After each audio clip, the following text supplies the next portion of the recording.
સુરતના બલવંતનગર કતારગામ વિસ્તાર સ્થિત આવેલ શ્રી હંસ મુક્તિ વિદ્યાભવન દ્વારા સ્કાર્ટ 2024નું આયોજન કરવામાં આવ્યું હતું, જેમાં વિદ્યાર્થીઓ દ્વારા 350 જેટલી કૃતિઓ રજૂ કરવામાં આવી હતી।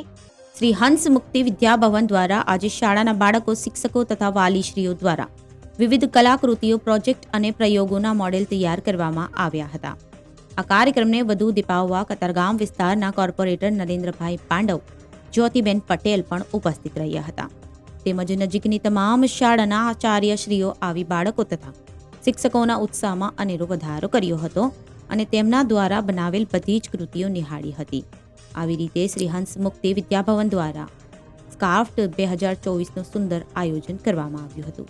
આજ રોજ કતારગામ વોર્ડ નંબર 7 માં આવેલ હંસ મુક્તિ વિદ્યાલયમાં જે કલા દર્શનનું જે વિદ્યાર્થીઓ જે ખરેખર જે બધું બનાવ્યું, જે રામ મંદિર જોયું, અમે જે ભારતમાં જે અનેક જે જંગલો છે, જે એની જે બુદ્ધિ પ્રમાણે જે કંઈ એનું પ્રદર્શન જે કર્યું છે, ખરેખર બહુ સરસ કર્યું છે।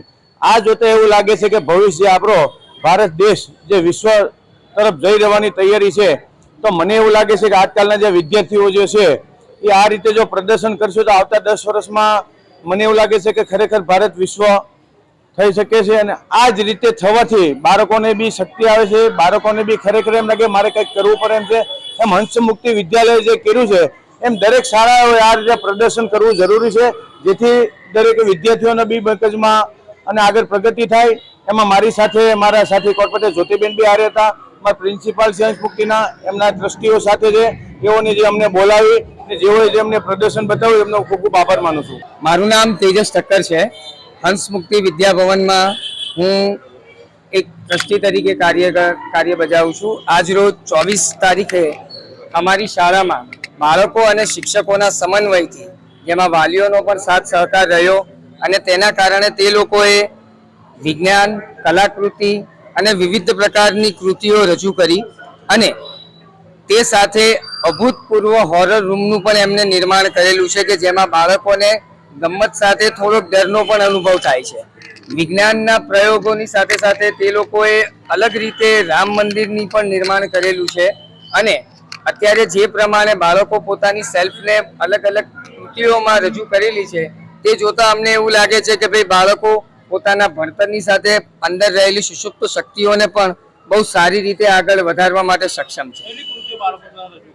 ધોરણ 1 થી 12 ધોરણની તમામ બાળકોએ અંદાજિત 350 કૃતિઓ, કલાકૃતિઓ રજૂ કરી છે અને તેની સાથે 30 જેટલી વિજ્ઞાન અને ગણિતને લગતી કૃતિઓ પણ તેમના દ્વારા બનાવવામાં આવેલી છે। નમસ્તે, મારું નામ રિચા ઠક્કર છે। હું હંસ મુક્તિ વિદ્યાભવનમાં આચાર્યશ્રી તરીકેની ભૂમિકા ભજવી રહી છું।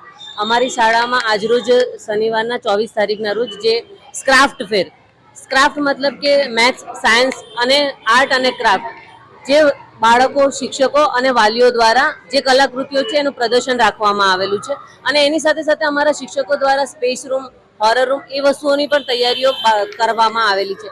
અમારી શાળાનું જે પ્રદર્શન છે એના ઉદ્ઘાટન માટે અમે કોર્પોરેટર શ્રી નરેન્દ્રભાઈ પાંડવ અને જ્યોતિબેન પટેલને પણ બોલાવી અને એમને દ્વારા આ વસ્તુઓનું સ્વાગત કરીને ઉદ્ઘાટન કરવામાં આવેલું હતું। એટલે એમનો પણ ખૂબ ખૂબ આભાર કે એ પણ આવીને અમારી શાળાને પાવન પગલાને અવસર સારો એવો દીપાવ્યો। આ કાર્યક્રમમાં કેવી તૈયારી કરી હતી વિદ્યાર્થીઓ દ્વારા? કેટલા દિવસ અગાઉ તૈયારી કરી? આ કાર્યક્રમમાં અમારા શિક્ષકો અને વિદ્યાર્થીઓએ 10 દિવસમાં આ બધી વસ્તુઓની તૈયારીઓ કરેલી છે અને એ પણ ખૂબ જ સારી રીતે